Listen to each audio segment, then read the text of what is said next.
right, guys. Ready? Let's get this going here. Yeah, All right. yeah. I think it's been recording. All right, well, we're going to start from here. I'll edit it out like always. Good morning, good afternoon. Motherfucker, I'm trying. I love your whole build-up. I know exactly what you're going to talk because that's like a pitcher getting wound up to pitch. And then you just go, and then you just do the air horn. Right. He does like that double breathe. Oh, Mikey's little outburst right there reminds me. TJ, do you have a clickable pen nearby? Because you better fucking chuck it. If a pen shows up, that's a fucking magic trick. I swear to God, if a pen shows up, it's a magic trick. It was not me. Thank you for I have no pen near me. We like to have fun here. Yeah, we like to have fun here. Okay, ready? 3, 2, 1. Good morning, good afternoon, or good evening, motherfucker. Stop it.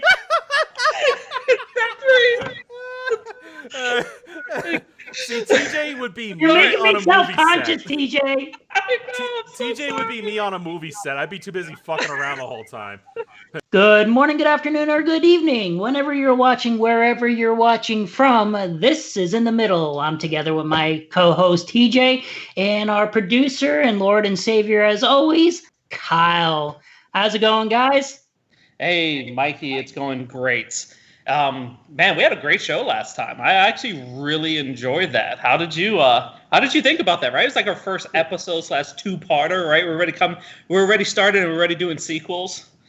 Yeah, I mean, honestly, well, sequels, 2 parts. There's just so much stuff to talk about that it's so hard to just do it in just one episode. But who the heck wants to set aside 2 hours to listen to the same thing continuously? So that's why I think that we could break things into multiple parts, whether it's 1 or 2. But I thought it went fantastic. We're growing with every show, and things that we're doing, it's making people think. That's what I really like about it. In fact, trying to be listening to the people out there who do watch the show. Like we said, we wanted to respond to comments and whatnot. Right, we got comments. Look at that. We got 3 episodes and we got 2 comments. We got a couple. I think we're about 25 comments. Some jokes here and there, but we actually have comments. So. Why don't I lay into one comment, because we're gonna do our next segment of the show, which is, instead of us just goofing off over here, we're gonna delve into the comments. Okay, while we delve into the comments, we're gonna start off. I'm gonna start one off, Mikey, and I guess we'll just go back and forth, and we'll hit the comments we like to talk about. But I do want to talk about with Marshall King. Another shout out. I don't know why there's so many shout outs for Marshall King this week. It's actually kind of pissing me off. But you must be bored. Yeah, Marshall talked about, just critique through the halfway. We started talking about the Dave Chappelle show, and he kind of wanted us to, dive into that. But to kind of throw that out, this show is about friends talking. So the biggest thing about when friends talk, right, is that the conversation can go astray. But we do have a set structure of what we want to talk about, what we want to discuss. Just like in today's episode, we go, you know what? I want to hear your views on this. I want to hear your views on this. We don't tell each other what we're going to say. We just go, hey, this is what we want to talk about. So we can because the show is about In the Middle. It's not just about debating, but it's also about learning. I just thought it was a really good point to bring up the Dave Chappelle show. We just didn't have it all set up to have the information. So it doesn't kill the show. That's not what the show is about. Could we do a show like Dave Chappelle? Yeah, we can watch one of his specials, and there's plenty. He's very political, even though he's a comedian. He has a lot of political topics. That's something we can get into one day. But thanks for the comment. We will look over it and obviously make the show better. So thank you for your input, Marshall. So, Mike, you got any? I do. One that I thought was really good was by Miriam.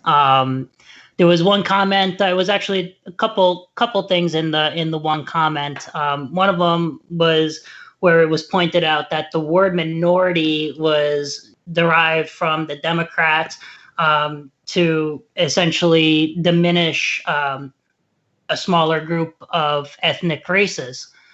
I was told to look it up, and I did. And the definition of minority actually deprived from Latin. It's actually a Latin term, which, if we're up on our language history, Latin was created goes as far back as beyond the 18th century. That's before Democrats and Republicans even existed. So saying that this was deprived from Democrats to diminish, especially when, and we'll get more into this in later episodes, but Democrats are always known to essentially give a lot to the minorities. It doesn't really fit the narrative of what you're saying in that sense. Mikey dropping the facts. These are the facts. These are the facts. Sorry, Miriam. Love you.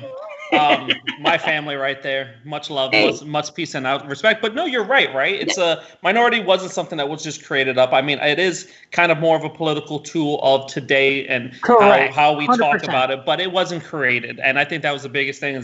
And part of the show, is to delve into stuff and look up the actual facts. And yeah, even though it may be a tool for today's conversation, it was not created by Democrats. It's not used for that. Obviously, there's a long history of it. Exactly. Did you have another one that you wanted to talk about, or did you want me to head off on the next one? No, so let's go ahead. Let's drop into this. I don't know where she comes from. I don't know if she's married to someone on part of this group, but apparently she feels like she should have an opinion. Her name is Tara, and I really don't get why this female thinks she has an opinion of our show. But it's gotta dive in. No, I'm joking. Love you, Tara. Don't kill me, Kyle. Now Kyle just slowly fades out my feed. Tara. Yeah, look at his face. He's getting so angry. But so kind of talk about with Marshall's thing. Tara did. She spoke about a lot of things. I just want to hit on our first thing first, which is talked a lot about the way we take digs on each other all the time, right? And part of the conversation, how that could be, hurting what we're trying to promote. But to be honest, I don't agree with that too much. So the whole point of the show is to show how friends communicate. And it's just like if we're over at your guys' house. That's the whole point of this show, to make it feel like you're there with us in the same room, in an open environment, in a safe space. Oh, I turned you on. But it is, right? It's the fact of the matter is, this is how friends talk. We take gigs on each other. The whole thing is, my whole point of being on the show, and maybe Mikey will kick me off one day, we'll find out. But the whole point of this show, and what I'm trying to get out to everybody, is that this is how normal people talk. This is how friends come together. Even when I hang out with my liberal friends or Democrats or whatever, they rag on each other for indifferences and all this stuff. All the obviously, PG stuff that they're being told from one side they don't get. But I think it's funny how when we're all together and we're not in front of cameras or TV shows or debating, it's how much we joke on each other, we laugh. And that actually makes me feel more unified, right? We always joke, like, look at me, look at these ears, Mikey. I've made fun of those ears my whole life. Look at this nose. I'm Puerto Rican. I'm not Jew. Where the hell did this come from? You know what I'm saying? These are jokes that I've heard people. I was at a bar, and I was sitting at a bar, and we were all talking. There's this Irish guy at the end of the bar, and I'm Puerto Rican, and he goes, "You know why you Puerto Ricans are all named Tony?" And I was like, "Oh, Jesus Christ. Okay, let's see where this is going." He goes, "Because when you guys came off the boat, they stamped your head to New York." You know what? I laughed. Did I beat him up, get offended, we laughed, we shared drinks, and then we ended up hanging out for the whole rest of the night. Complete stranger, right? It is fun to joke. It's fun to communicate. And that's one of the things that, as part of the show, we want to bring back. This isn't going to be a politically correct show. We don't want it to be a politically correct show. Do we want to offend people? No. This is a spot where people should be able to tune in, hear friends talk, and laugh. And you guys should be able to want to join the conversation. That's the biggest point, right, Mikey? Well, yeah. I mean, that's why we created it, is to interact with people who want to get into the conversation and, then debate it, change our minds, as we hope we change yours. There's many things that we've said and we'll probably continue to say where TJ's presented things and he's changed my mind. And then there's things that I've presented where it's changed his mind.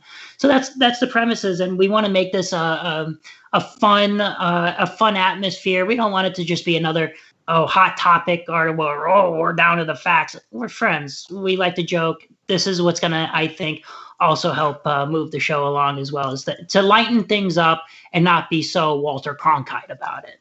Right. Yeah. I mean, I'm glad we're all in agreement. So thank you for the information. Thank you for the comments. And obviously continue filling up the comment section. We do want to spend at least 10 minutes of each show, talking, discussing, being critiqued from you guys. Thank you. Obviously, I am going to do my absolute best. Okay, let me explain something to everyone out there. The F word flies out of my mouth without me controlling it. I have no control of what comes out of my mouth ever. So I that was a critique from a lot of people. So, well, not a lot of people, my dad. But that's the point, right? I got family that's listening to this, and sorry, Papa.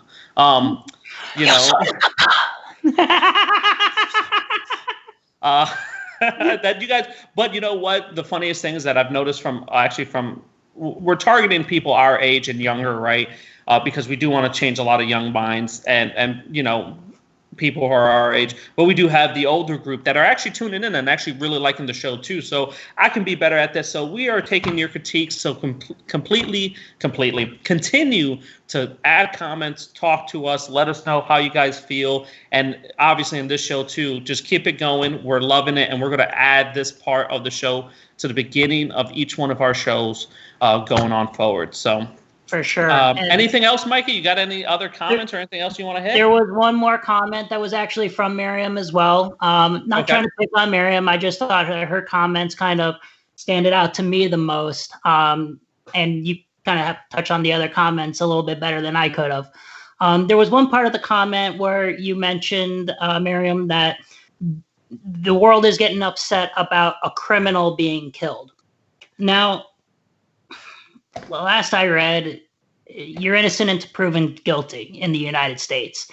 It's not that cop's it's not that cop's duty to be judge and jury. What his job is to take the individual safely, incarcerate him, and allow him to be put in front of a judge to be stood in front of a jury. This did not happen. So the reason people are being upset is not so much you're saying it's a criminal, regardless of his history. He's either paid his debt to society or is in process of doing that, and he's out in the public due to court order.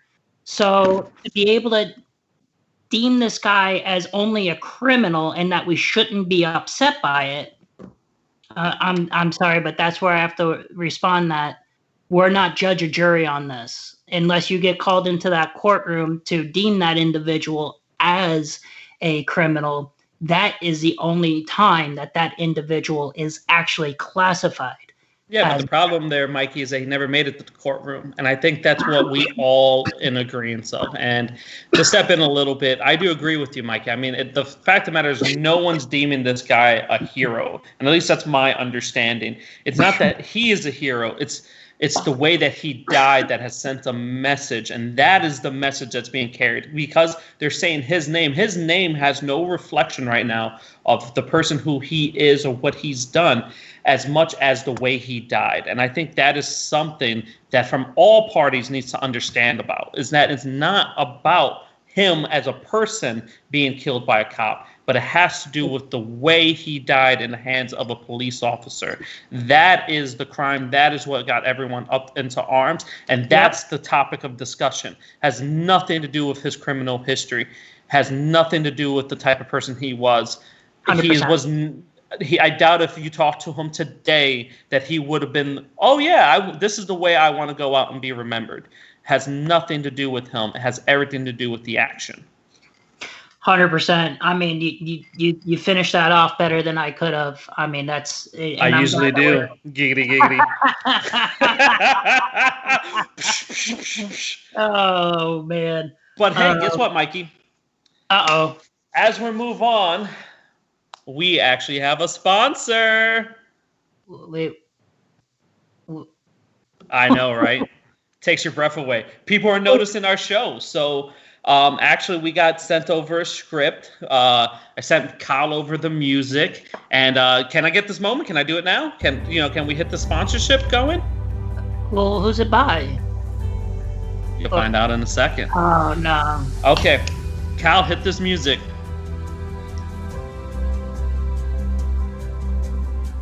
We use our brains to move forward in life.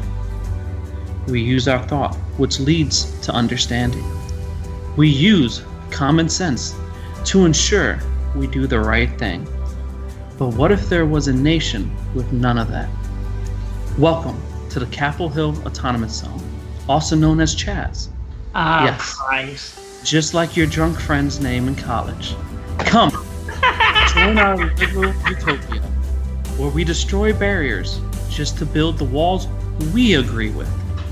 Even though we believe IDs to be a form of racism, you better fucking have one or you're not allowed in.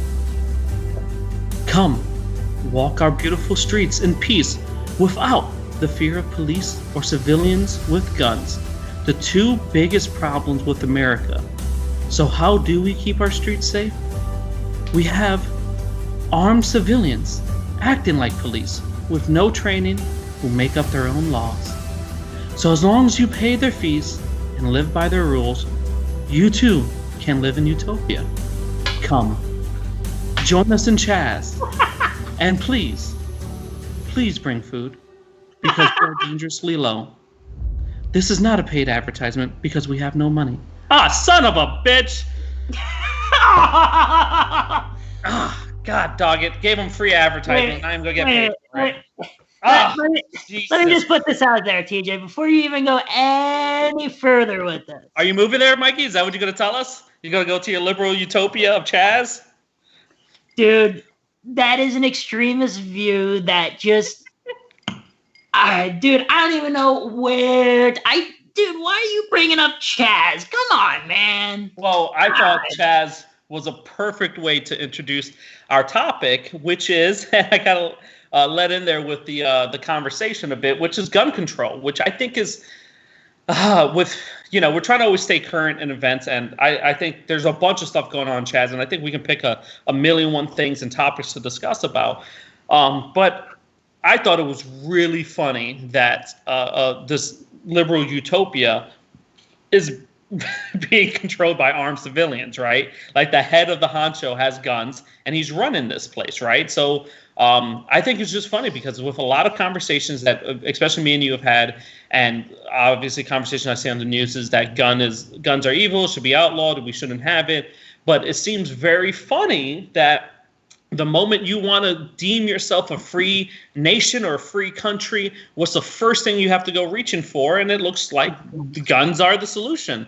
So I thought that was a great way to introduce. Sorry, I had to do it. I had to take my shots. I had to do it. Hey, take them, bro. Take them. I'll be glad to take them there. But I'm just want to make sure that you guys understand this is an extremist group, and I do not agree entirely of what they're doing. Although one thing that you can say that comes from Chaz, other than probably future STDs and whatnot, would be that the governor is actually listening to what they want. Now, we may see them as extravagant or whatever, but if that's how they feel and that's how they're protesting, their government's actually listening. Again, I don't agree with what they're doing, but you can't disregard the point that their government is actually listening, and they're actually, from what I heard at least, and if I knew you were going to bring up Chaz, I would have done a little bit more research on this,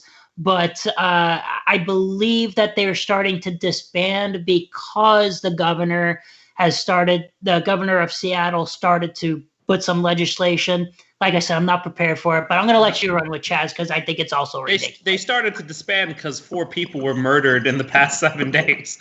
That's why the governor's coming in there and starting to disband in Chaz. But again, let's get into the gun control debate, right? Sure. Because obviously, just like Chaz, news are coming out. There were four deaths. I think there was one that was actually shot. I think 3. One was actually shot in cold blood and killed. 3 were actually shot but bled out, and police couldn't get to him in time. And there was other things that caused them to die. Obviously, the bullet was the main factor. But bullet to the chest was a minor detail in this autopsy. But hey, you know what? The police could have got there and not been held back. But anyways, that's the whole thing, right? The police were even held back by guns. So let's talk about this, right? This is definitely a left versus right viewpoint. And I think, if our last episode, I know we definitely had some viewpoints between perception versus facts. And that was kind of our different viewpoints. But we agreed on a lot of things, right? And for sure, even with Val, and even talking with Val, which, by the way, was a great episode. Thank you for coming on, Val. And, big shout out to your show, movies and stuff. Glad that you were able to join. You definitely opened up our, especially my eyes, with especially that whole perception talk of how it's like a religion, and you can't change my faith in God, and it's hard to change other people's perception of what they believe is reality. Very strong subject matter, but I digress. Right, so let's hop into obviously. This debate, which I think is going to be a debate, because I think we both have kind of, maybe, I don't know, this may be one of those things where there's certain things that we can meet in the middle. I know me and you are very much always trying to figure out a way to come together and not come apart. So I'm very interested to see where we go with this. So the gun debate battle begins. Dun, dun, dun. Right? I don't know what side you're on today. All right, is he over on this side or is he over on this side? I don't know what side. I can't see what Kyle sees. Hey, Kyle, can we get like a Wild West thing that like walks across the screen where it's like Why is it always Kyle? Why is it always Kyle? I'm the editor. I'm the editor. I just pan the damn camera. I don't even know who does what. I don't know. That was like good editing there, Kyle. I love their pop-ups. I'm like, what the hell? I do the editing. Well, I'm the typical white guy. I use the labor of somebody else and take all the credit. But no, TJ, I don't know if you remember. I told you, but you actually are on the right of the screen, and Mikey actually is on the left of the screen. And I did that inadvertently. I did not do that on purpose, and then I realized it one day. So I try to keep to that theme now. Nice. That's I like to feel on the right, because the right is right. Is correct. Sure. Right. All right. Perception. Starting it off, bro. Where we go from this? So let's first talk about the Second Amendment. All right. Let's right. We're going to get into the gun debate. I guess the first things first. I guess hold on. I am going to.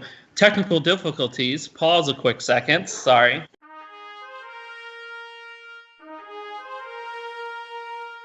Did pause and then I turned it on again. I said lower your goddamn volume, woman! Everyone can hear you! This is my show! My time! You can't curse! We got yelled at for cursing. We're gonna lose our sponsor. We're gonna lose our sponsor, Chaz. Okay. What is your stance? I guess that's where we'll start, right? We'll start off. Or do you take the typical stance that guns are big no for our country and we should get rid of them?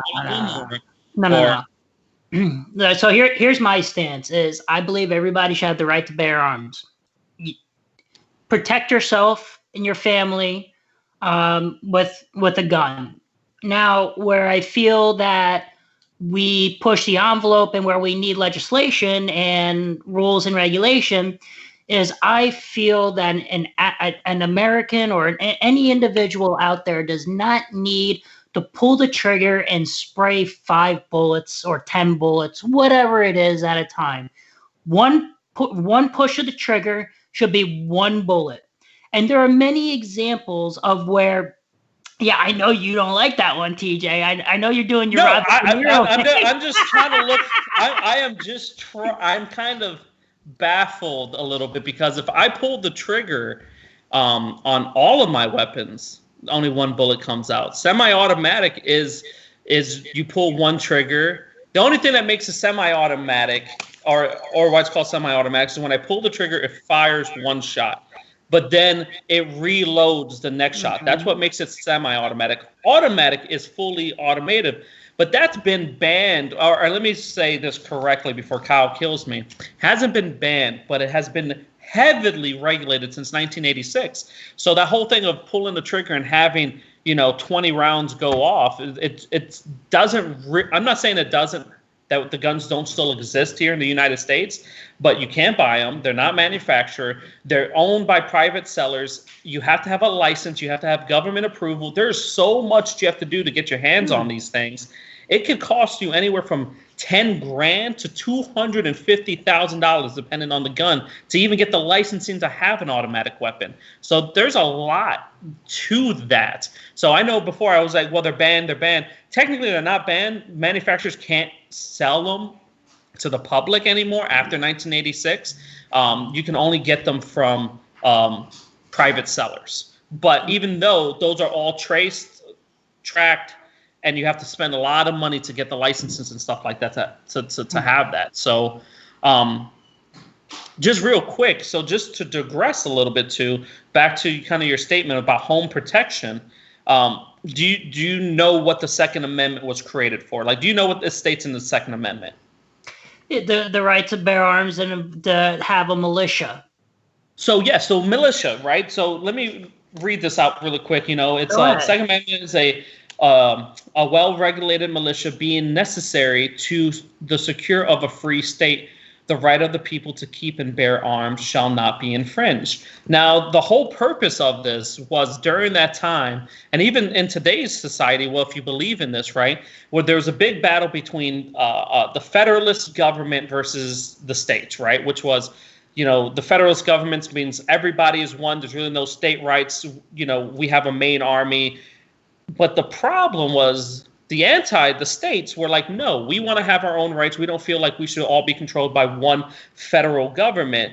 Every state should have their own right to stand up, and because you got to look at the time, right? At the time, we had England, right? We had people who were oppressing, who were forcing their will. So when they created America and got away from that, they didn't want another government to be built that forces every state to believe what they did, right? I mean, that's what led to the Civil War and all that stuff, which was that whole ideology that there's only one mind frame, right? There's only one way. So that's why the Second Amendment was actually created, because I know a lot of people are like, oh, that's for home defense. Actually, the first thing that it was actually for you to be able to create a state militia to fight the tyranny of a federal government. So if Big Papa came after you, you had the right to do that. Now, that also translated down to your own personal safety and your own personal property, right? Which then also gave you the right to go, hey, listen, if you can protect yourself against a state, you should be able to protect your home against burglary, thieves, and robbery. So I'm not saying that it's not there for personal protection. I'm just saying the main purpose was so the states can build a militia against a tyrannical government, right? That's the first reason. The second is then to protect yourself. Okay. So can you agree that we no longer need to protect ourselves from a tyrannical government due to the fact that this isn't the 1700s and it's been proven, which we'll talk about Trump later, but just I am just stating this as going into a situation where you're mentioning as far as tyrannical government.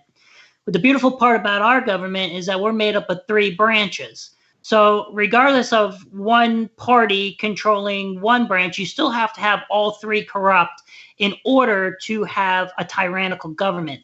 The odds of that happening, look, I'm not saying it could never happen, because I am a believer that anything is happening that can happen. But I think with the current events, with the numerous of obstruction of justice cases against Trump, and his consistent trying to be a dictator, this has proven that our Constitution works in ways to where we do not need a militia. And let's face facts. If a state is going against the federal government, I'm sorry, but we don't stand a chance against the federal government because, well, I don't know. I don't know how much you know about their technology, but I'm pretty sure they got a rocket that they could hit the dingleberry off of your hanging asshole. Well, I see your points, but then again, I'm going to counteract that point, right? Because I'm pretty sure right when Trump came into office, that's when we saw Antifa, right? That's when we saw the creation of Antifa show their face, fought back, got onto the streets with weapons, started getting shotguns and, weapons like that to start building up. So when people saw Trump come into office, now I don't agree with that at all. I don't support them. Obviously, I lean heavily right. I think Trump is doing a fine job. Besides his mouth, I can't stand it when he talks. But anyways, those people probably disagree with you. They're probably happy to still have their rights and their gun rights and be able to stand against what they believe is tyranny right now. And on the other thing, I do agree that that's why we have a certain system. But again, I'm not trying to live in a world of, I hope everything's going to turn out right. And a lot of things, I've actually been very scared because, again, I was a person on the left and I went to the right. And one of the biggest things was having the freedom of speech and a lot of rights where I felt like the left was overstepping and over boundary. And in today's society, I mean, look outside. I mean, there's so many people that are so, I mean, you've talked about this 100%, where people are so like, this is my way, this is my right. And they get that tunnel vision. And now they're to the point where they're like, we don't care. We will send our government to go after you and your rights because we don't agree with you anymore. So if our government wants to come over, I've had conversations like this, and it scares me because it's like, that's not what governments should be doing. They shouldn't be supporting your beliefs. They should just be, governing the people. So can the government ever be used as a weapon? Yes. Can it be happening today? I think it is. Like I said, again, for someone like me who's in the middle here, who leans more right. And the reason why I lean more right is because I believe the overstepping of the left with a lot of liberties and a lot of rights that I feel like they're trying to overstep and overtake, like the Second Amendment, like the First Amendment, where you can't say certain things because it'd be offensive and stuff like that. And you start getting the people, right? The people to buy into, we'll take over the Senate, we'll take over the House, and we take over the presidency. Guess what? There's your three right there. They're all on one side. They all want to take away your gun rights. They all want to force their opinions, right? Because you hear it all the time. It's our opinion or it's the highway. So I think we're actually closer to that mindset than, I'm not trying to promote fear because obviously I don't want to lead to that. But I think we're a lot closer to that mindset. And I think that's why it's created, though. That's the whole reason for the Second Amendment is the world's not a perfect place. You're going to have people who think they are right and everybody else is wrong. And they can create a party and gather people together. And when they get there, it's dangerous. Well, although I understand what you're saying, again, the Second Amendment was not created, and I think I said this, maybe I didn't, but the Second Amendment was created back when it took 30 to 60 seconds to fire off an inaccurate shot. You were lucky if the bullet flew straight. So you have to remember that this was made during that time, and there was not an anticipation, regardless of what you're saying, how many pulls of the trigger. You should not be able to do any sort of adjustments to your gun to be able to, and in fact, I'm going to bring up an example in a minute with the Las Vegas shooter, where he was able to fire off 90 rounds in 1 minute because of the adjustments that he made to his gun. And you know what? He did everything legally, except with the exception that he was trying to buy more ammunition towards the end when he was about to go do the shooting, and he ended up getting rejected at one place because they didn't have the ammunition, so he went to a private dealer. So when you have weapons that are shooting off 90 rounds in 1 minute, that is something that our founding fathers did not see. And as far as fighting a tyrannical government, even if we were to have a tyrannical government try to attack us in the way that you're saying, well, we're going to need a Bill Gates or a Elon Musk to be able to fund the militia because, well, let's face it, what militia does the states have? Well, us, and that's kind of the point, is that we're supposed an untrained militia. Yeah, we're supposed to be that militia, right? That there is not. Don't get me wrong. There's funding, and that actually was part of the problem with the America Revolutionary War, right? Was the funding for the militia, right? That's where the armies came in because they needed that federal support. Don't get me wrong. I definitely understand that. That's actually a history lesson right there, is that we actually had to do that part of the Revolutionary War. But to explain to you, you're right. When this came out, they wanted us to have the same weapons that the military had. that at that time, right? Guess what? Our military has weapons that they don't have. Would our founding fathers want us to have the same? I'm going to say yes, because the whole point of this is to keep a tyrannical government at bay. And it is to preach that, right? It's to literally sit back there and go, you should have the weapons that you need in case. Again, this isn't for self-home defense. This is for you to have in your home. I'm not saying that you should be able to walk around town with a fully automatic rifle, just, oh, well, this is my right, I can do this. No, I understand what you're saying at that point. But a well-armed militia, you should be able to have weapons in your home that can prevent against a tyrannical government. And I think our founding fathers would agree with that.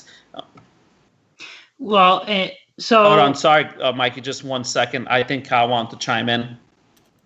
Yeah, I also wanted to point out that I understand this is more of a conversation about the guns in general when it comes to the Second Amendment, but you also got to remember to go back to Mikey's point that about what they had back then. Well, not only did they have muskets, but we had revolvers, blunderbusses, swords, cannons, all sorts of different objects that fall under the category of arms. If you were to take away the Second Amendment in general, like some people claim they want to, you're taking away our right to have knives, baseball bats, hockey sticks, and rocks, anything that we can arm ourselves to defend ourselves. Look at Venezuela. They wish they had a Second Amendment to allow themselves to have guns like we do. They're fighting with rocks, sticks, makeshift slingshots, whatever they can find. And even them not having a Second Amendment bars them from being able to personally own that, not under those situations. So I just want to point out that we got to keep that in mind as well. And that's true if they were coming after the whole Second Amendment, as much as, don't get me wrong, it says the right to bear arms, and people obviously go with firearms. And I think that's what the left is leading to mostly, is the actual firearm aspect of it, not so much of the weapons. But I think you do have a point, because if you do go, we're just going to get rid of the Second Amendment, you just now open up the floodgates, even though a lot of people don't know that the Second Amendments include your self-defense on other weapons besides firearms, which is actually a very good point. Thanks for bringing that in, Kyle. I mean, that to me, as far as with you're mentioning with cannons, I mean, maybe I'm just not grasping. So what Mikey is saying is that we can use the weapons in a Revolutionary War. So let's go get some cannons. That is not. Let's go storm. Woo! I'm getting a cannon. I'm getting a bunch of swords. I'm getting 3 horses. It's going to be amazing. Yeah, right, we'll get the swords. Revolution! Let me.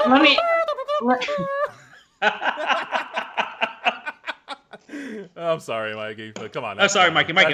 We apologize. Serious mode now.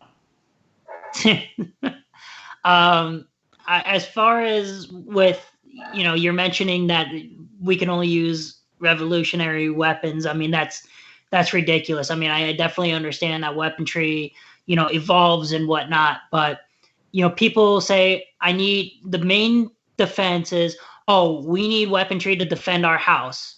Okay, you need a defense to defend your house. You don't need a weapon that's going to shoot off 20 rounds in a second. This is the point that I think that maybe you're both are missing, is that there are many, many instances that if we were to have, again, in Las Vegas, this guy shot off 90 rounds in 1 minute. 90 rounds. If there was legislation where he didn't get the ability to receive those add-ons to be able to manipulate the trigger to pump out more than what the gun is supposed to, he purchased it all legally, but look what he was able to do with it.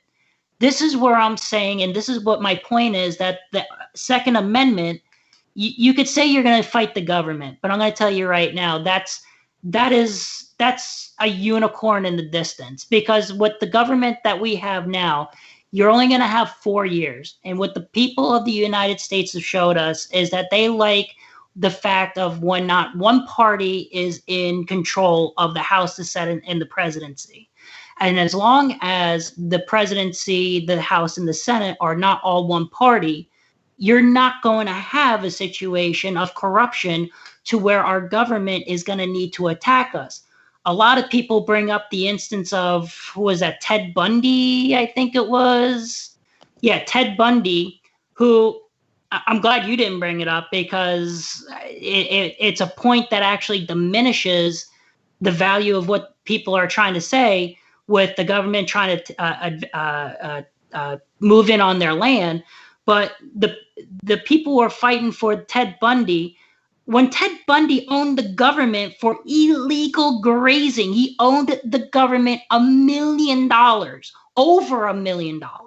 And people were coming to his aid saying, oh, they're trying to take his property. Well, yeah, they're trying to take his property because he was doing illegal things, and he owed the government money. He didn't pay them back. And his militia, or whatever you want to call it, took arms. And what did the federal government do? To prevent loss of life, they backed off. That is what the government is about. It's not about wanting to kill people and take over and start succeeding from the Union. I think those days are in the past. But a little bit, Kyle, I'm going to give you a quick second here, but in a little bit, Mikey, is that you can see, because they went against an armed militia, that's what changed their mindset. You can see that as our government has to play by these rules, because that's the thing right now. One of the scariest things is that we live in a time where people want to force their opinions. They want to force their beliefs.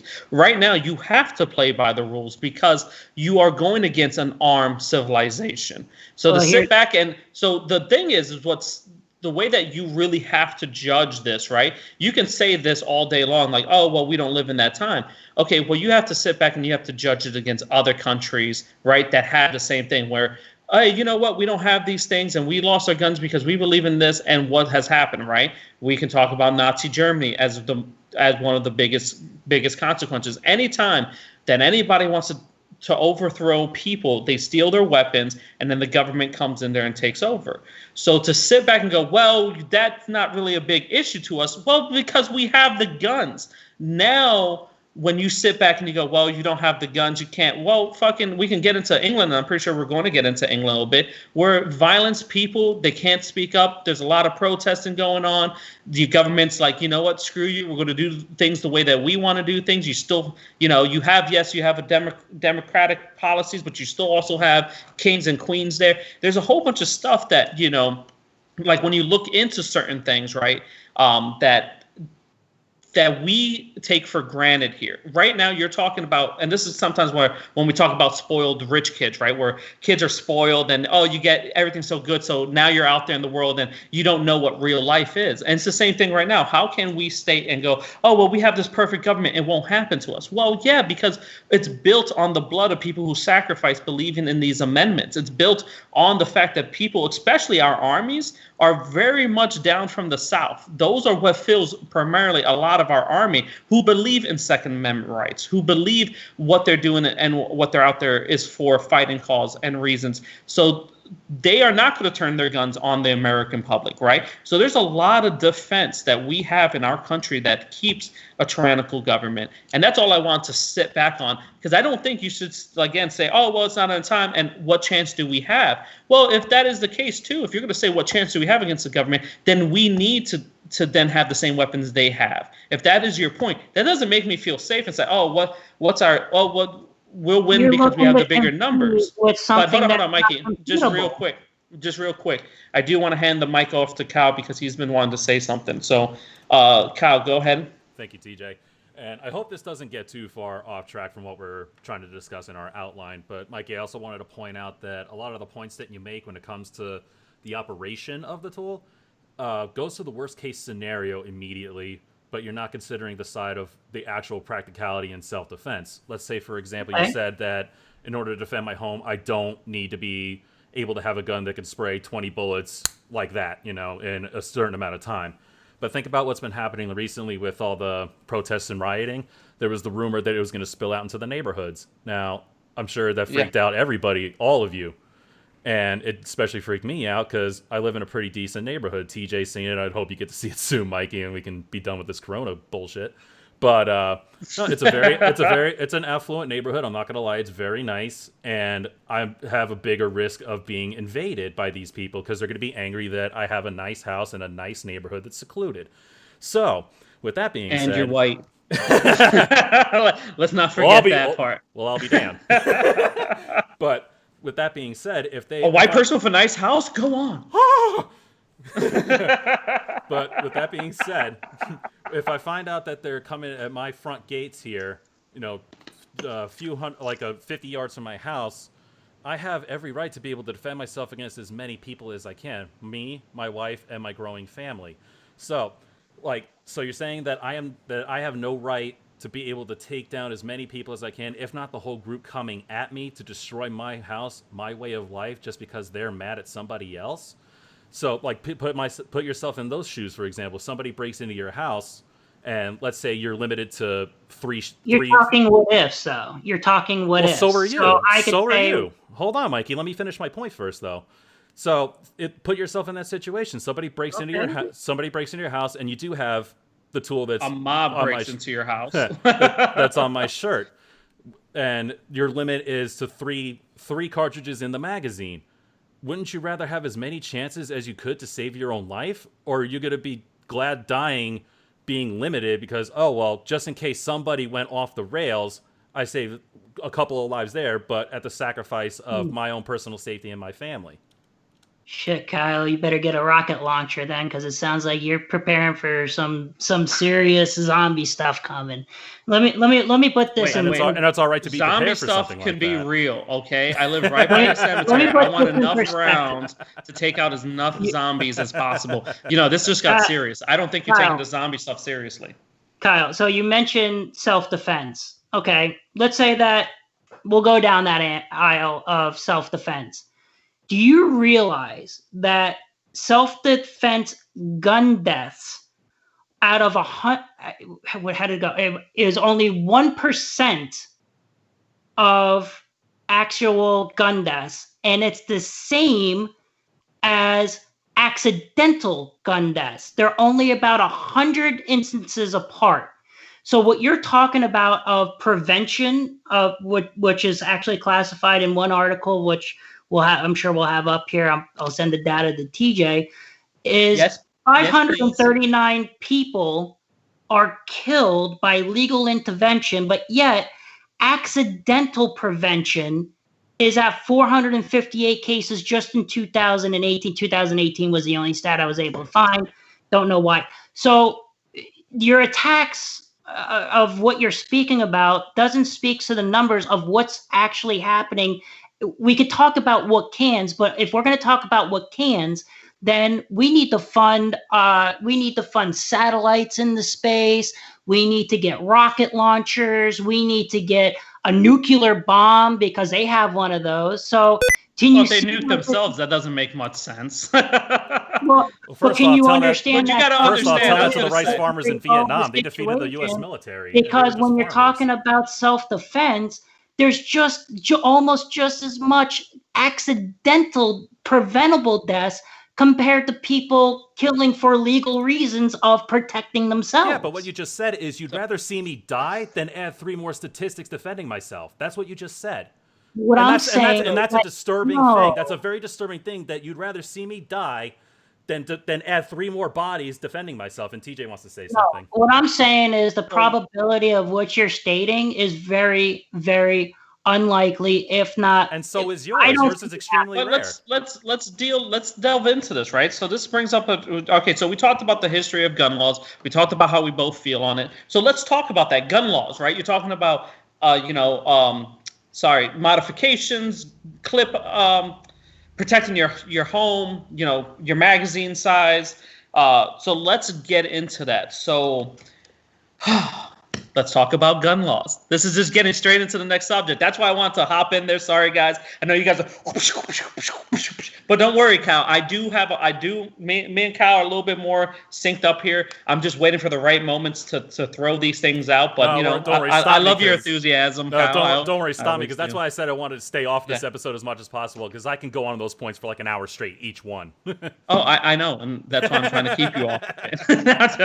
No, I've always said, Kyle, you're always more than welcome. So I'm actually kind of excited that you're actually now taking the chance to talk, because it makes it, again, it's like the back and forth. But when you have another person who can kind of get in there and go, no, you guys are wrong about this, is always interesting. Like I said, should be friends talking. But anyways, let's get into gun laws. So you guys were talking about this, Mikey. You were talking about, obviously, changing the gun to put out more than what it's actually meant to do.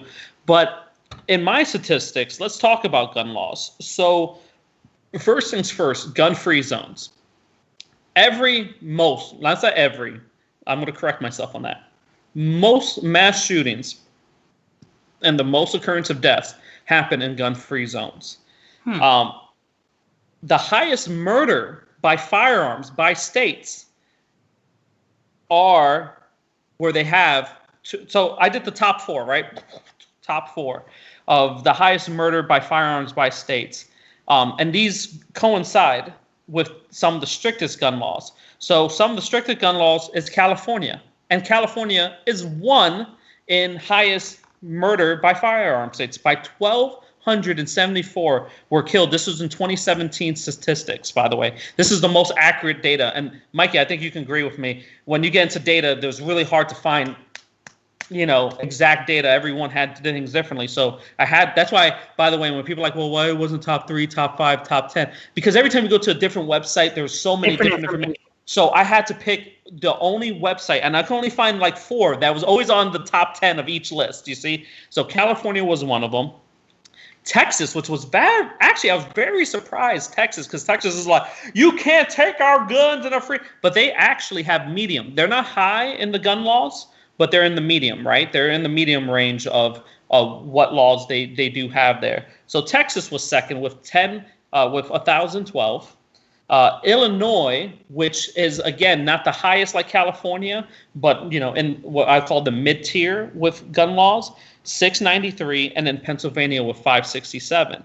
While with the lowest, which have to be fair, so let's start with the lowest, Alabama only had 1, and they're in the mid-range with gun laws. Hawaii had 4. They're in the high range, but let's be fair. Who's shooting each other in Hawaii when you're in a beautiful state, right?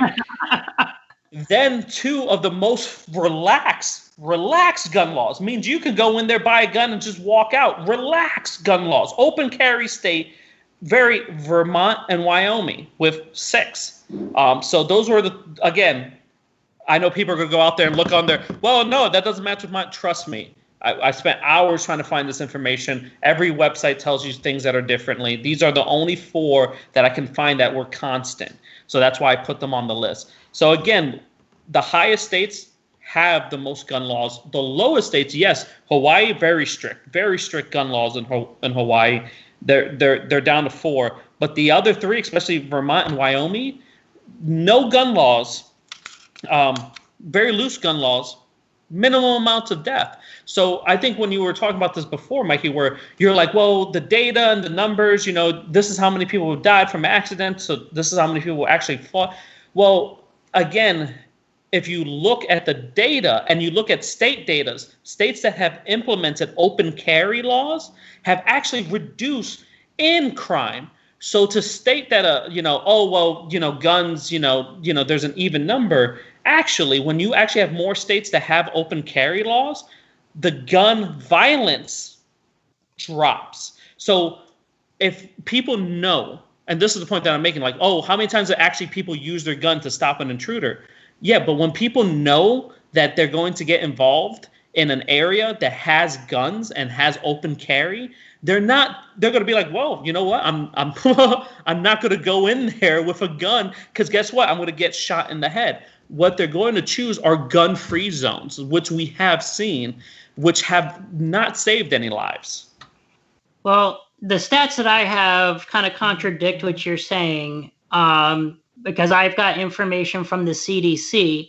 Now, the one thing that I will agree on is I couldn't find where it broke it down to like what's a homicide, what's murder, or what's a homicide, what's suicide. I couldn't find a breakdown in that. But what I found from the CDC, firearm mortality rate, Mississippi, Alabama, Wyoming, Missouri, Louisiana, Alaska, New Mexico, Arkansas, West Virginia, and Nevada are the top 10 states for death rate by a firearm on a per $100,000 per $100,000. No, see, this is where okay, so this is that statistic. This is from the CDC. No. Trust me, I saw the same thing, and this is why I said that I went by and I looked at other stuff. Again, you're talking about death rates. I'm talking about actual deaths. So this is the difference. This is why I didn't go by death rates, because, again, it puts California all the way on the bottom of the list. Why? Because, California has 1 million people there, so they're going to be lower on the list compared to deaths. That's not the point, right? The whole point of this is how many people have died by firearms. That's the number we care about, which then takes California from the bottom and moves it all the way back up to the top. So that's a difference you're looking at, again, that whole ratio thing. When you look at ratio, then the ratio numbers go, I mean, you know where I got my numbers? From the FBI database with murder and homicide. That's where I got my numbers, not the CDC, but the actual FBI, just like how we did last time when I found all the murders committed by what race and stuff like that. These are the actual numbers of deaths in the United States. Sorry, I don't know why I hesitated with that. In the United States, done by the FBI in 2017. And those are the numbers that I'm going to go by, not the CDC. Again, I'm not saying the CDC numbers are wrong, but they're doing a percentage. The CDC doesn't have valid information because it does. My information is showing that these states have a higher firearm mortality rate. Because it's by a percentage. So, like I said, per 100,000 people. It's per 100,000. That's got nothing to do with it. It does, because every time there's a certain percentage, every time there's a certain percentage. So pretty much, like I said, California, who has millions of people, if you take their population of 1,200 deaths and you bring down 1 million people to only 100,000, then it makes their mortality rate this small for firearm deaths. That's the point. That's why I didn't go with that data. Okay. Because you have a high percentage. It's the same thing with like what you said before, like with, if I take all percentages of white people and I say how many are incarcerated and stuff like that, then the percentage drops by per 100,000, right? Because you have all of these, right? We talked about that in the last episode. 35% whites are in jail. 32% whites are in jail. 36% are black.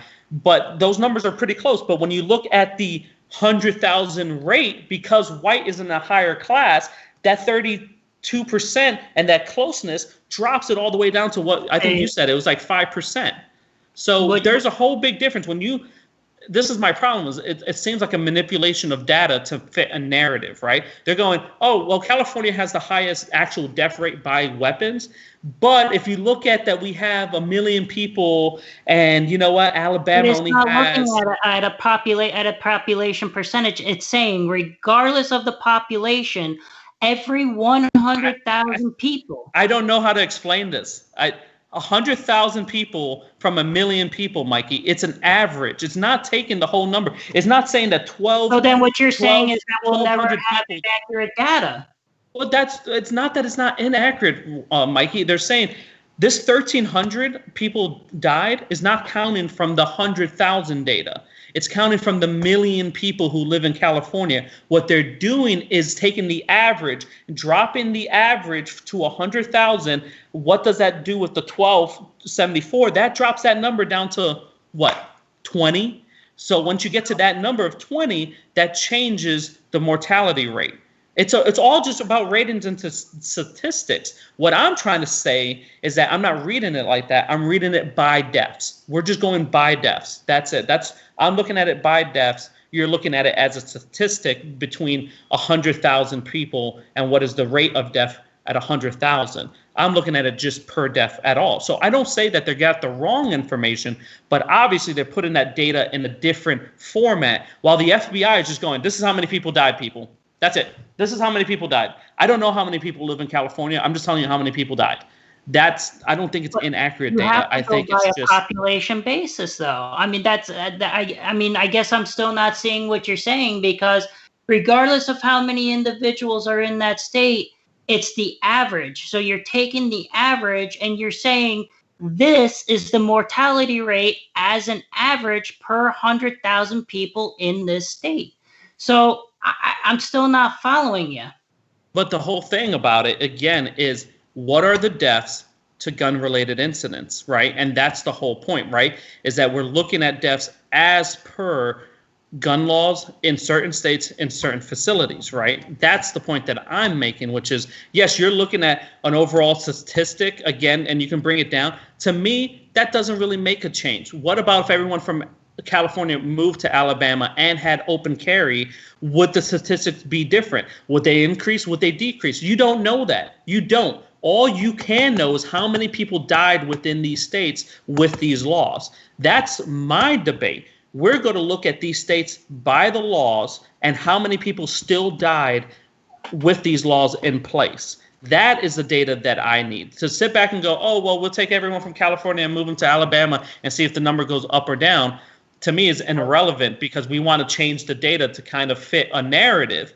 No. I just want raw data. Send me raw data. How many people died in California, even though it has the highest? But you're not looking at all the information. That's the issue. Is that you're looking at the information with possibly, like you just said, a narrative that fits your narrative. But in this situation, what's the narrative? How many people died in a state that had gun laws that prevented people from having guns?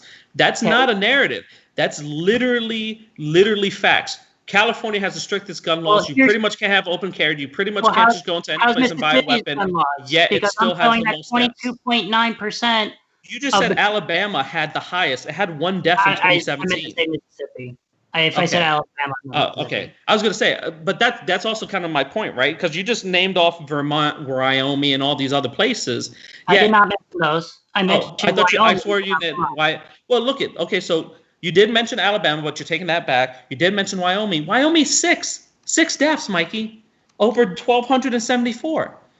That's raw data. That's raw data, Mikey. That's not me changing the numbers. That's straight from FBI, 2017. That states 6 deaths. Since what year? I just said 2017.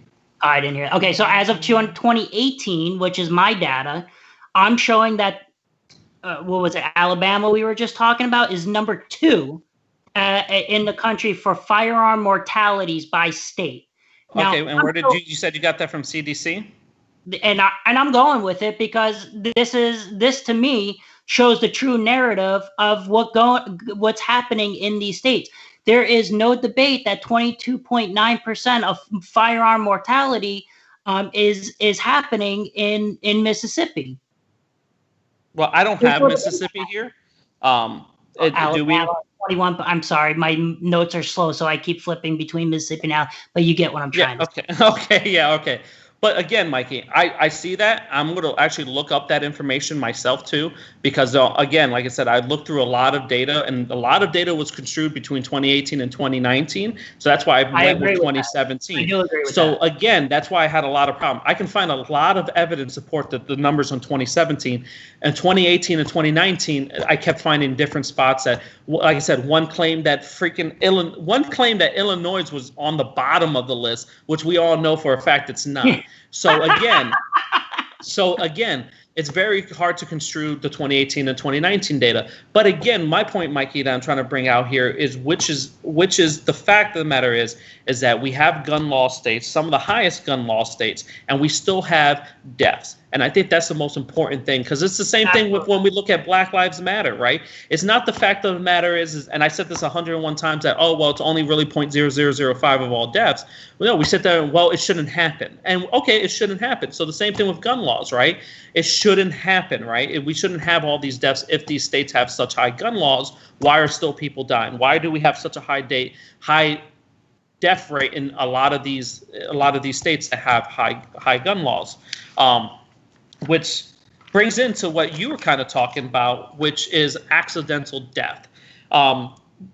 So when we get into accidental death, I couldn't find raw numbers on this. And me and you kind of talked about this, which was, again, a lot of data goes over on. But I found relatively 5% of all deaths in the U.S. are accidental deaths, right? Those are firearm accidental shoot-off deaths that happen in the United States. 1%, but okay, I'll go with that. Which one did you have?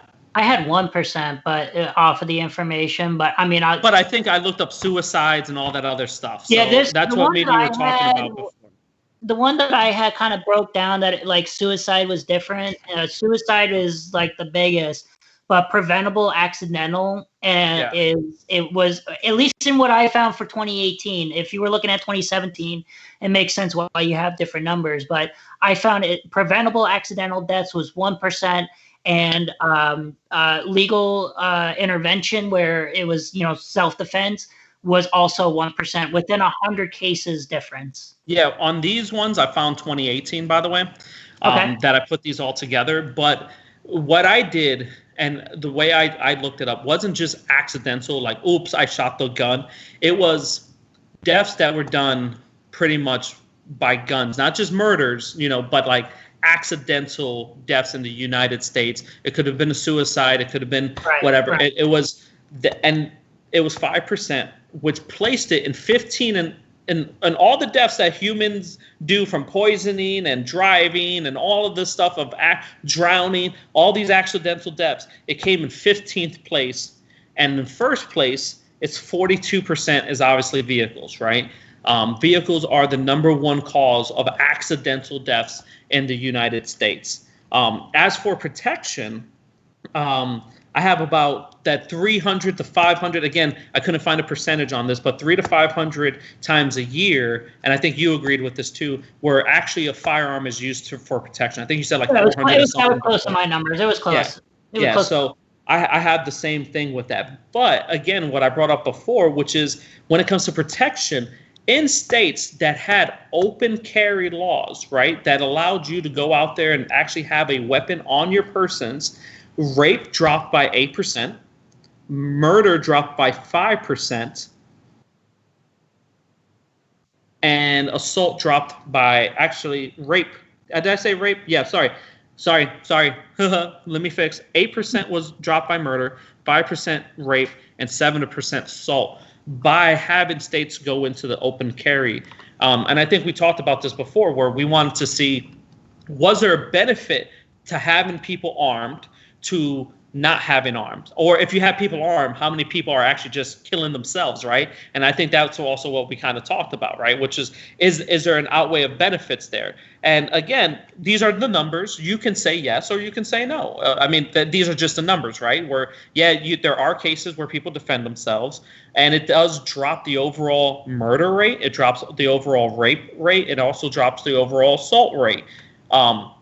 Those are things to look at when it comes to having guns on your person. With that information, what do you have anything to come back with that, or do we kind of see an agreement there? Did our numbers kind of match up? So look, I'm not going to debate that. If people know that you're carrying, they're going to be a lot more careful. So it definitely makes sense on why those statistics dropped with the suspicion of people having guns. Again, I want people to have their guns. I want them to be able to protect themselves from that individual who is possibly going to get raped or mugged or murdered in the park.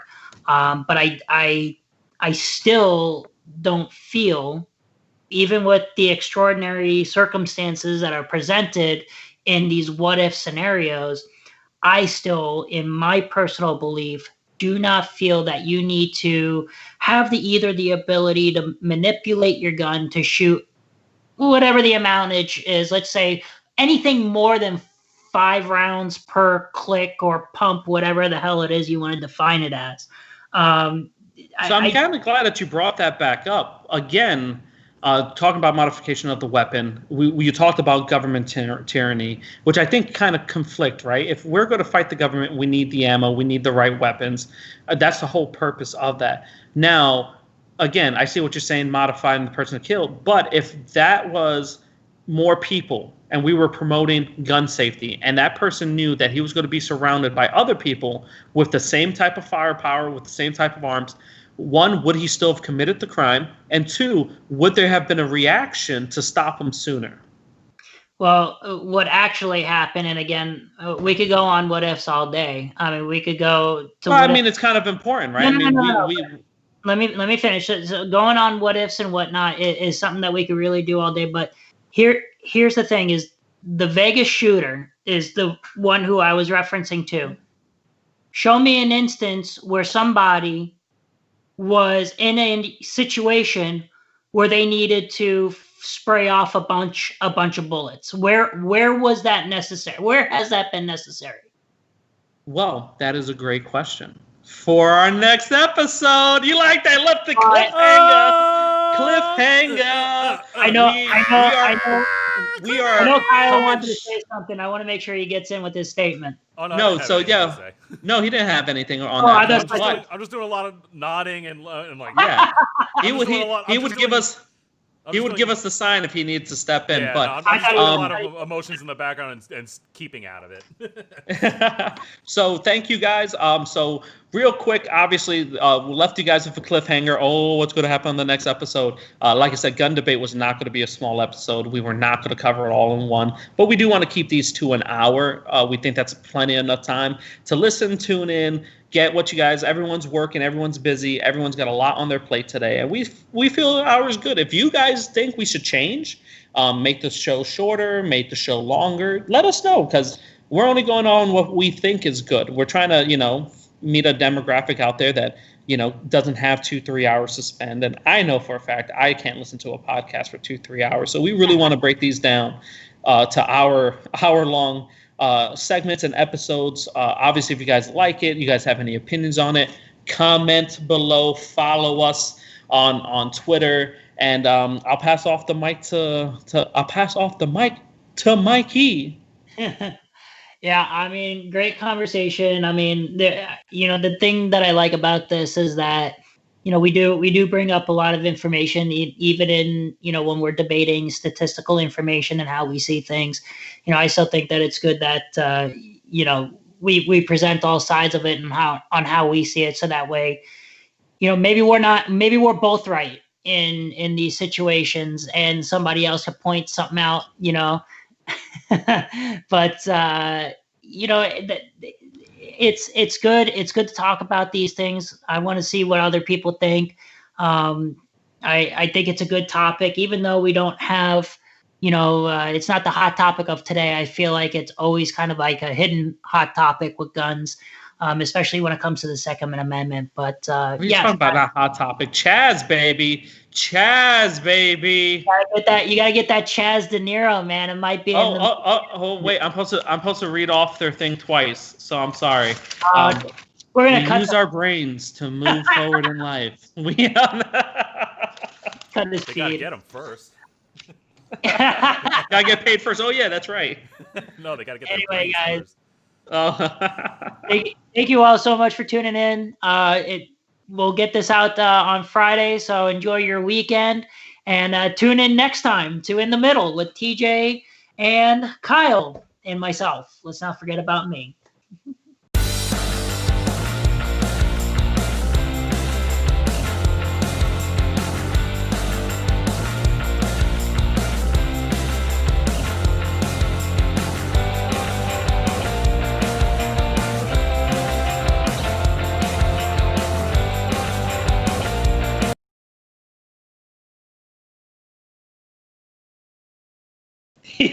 My son did his first shart. It's a proud moment, guys. I had to hear that. moment. I have one proud papa. One proud TJ, papa. We should do that as a special bulletin. Special bulletin? Yeah. My son sharted. For the very first time. Daddy, I shat my diaper. Oh, have you seen that meme where... Oh, no, it wasn't me. It was the Nick Swartzen bit. You can't get mad at a Brit. Yeah, when you have a British kid. When you have your own kid, it's in my pants. No, he's like, when you have your own kid, it's just like, Daddy, I peed my pants. You're like, oh, you little. But you can't get mad at a British kid. It's just like, Daddy, I've gone wee wee in me knickers, and he's just like, oh, that's okay, British kid.